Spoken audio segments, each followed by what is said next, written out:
Сәлеметсіңдер ме балалар? Сауат ашу сабағымызды бастайық.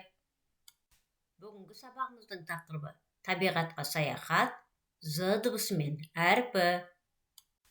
Бұл сабақта сен әріпті танисың, ажыратасың және оны дыбыспен сәйкестендіресің.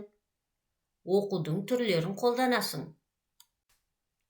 Балалар, сабағымызды бастамас бұрын ребус шешіп алайық. Бірінші суретте нені көріп тұрмыз? Дұрыс айтасыңдар, қозыны көріп тұрмыз. Екінші суретте мысық, үшінші суретте қыран бейнеленген. Енді балалар, қозы сөзінің алғашқы екі әрпін алып тастайық. Ал мысық сөзінің соңғы үш әрпін алып тастаймыз. Қыран сөзінің де алғашқы екі әрпін алып тастаймыз. Сонда қандай сөз шықты балалар? Дұрыс айтасыңдар балалар, зымыран деген сөз шықты.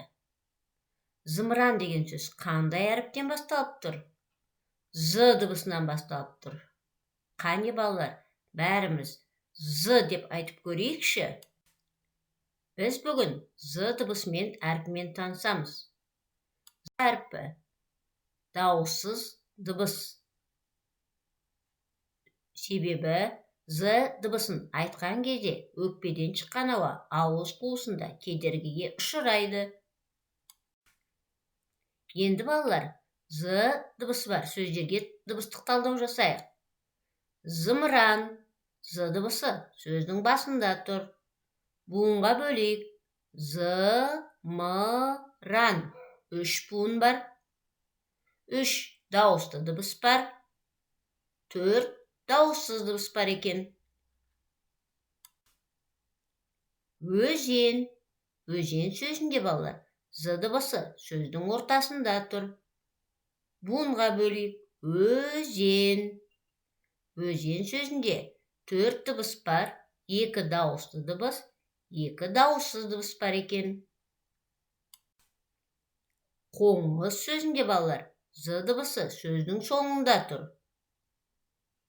Сөзде екі буын бар, қоңыз. Бес дыбыс бар, екі дауысты дыбыс, үш дауыссыз дыбыс бар екен. Балалар, біз з дыбысы дауыссыз дыбыс екенін білдік. Ол сөздің басында, ортасында және сөздің соңында кездеседі екен. Енді балалар, з дыбысы бар сөздерді оқып үйренейік. Ас, қаз, өз, көз, өзен, заман, қоңыз, сағыз, тоғыз, зере, қазы, қозы, қазақ, қазан, қызық, қызыл, кезек, кесек. Жарайсыңдар балалар. Сөз болсақ, оқулығымыздың 87-ші бетіндегі бірінші тапсырманы орындайық.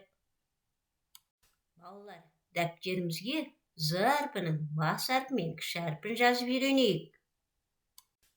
Жұмыс дәптеріміздің 14-ші бетіндегі з әрпімен з әрпі бар сөздерді әдемі, көркем етіп жасайық.